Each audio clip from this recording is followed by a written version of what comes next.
we're going to stir in the catalyst. We want to do this very quickly and very forcefully. You know, one of the problems that people have sometimes is not stirring quickly enough to disperse the catalyst equally throughout the impression material. If it's not dispersed equally as possible, it's not going to dry evenly, and you might have areas that are going to take longer to set up and create problems. So that's a really important step. I recommend that you use an actual spatula rather than a tongue depressor, and you really put some elbow grease in it.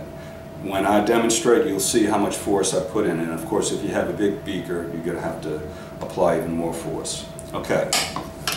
What you want to have the client do is start with the palm, the fingers spread. Okay.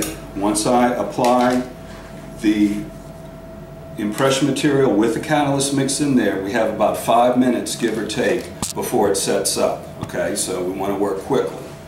The most important thing is to get full coverage all over the area you want to take an impression of. Okay, so for a finger, and we're using a middle finger so it's a little more problematic, I want to get all the way down to the middle of the palm. Okay, beyond the bottom crease to make sure I have all this information. Same thing on this side, because if it's a short residual, we're going to want to have the prosthesis come up over the MCP, maybe even over the knuckle. So we'll do like a saddle cut on the top, on the dorsal, and on the palmar, of course, we're going to have a cut at the crease.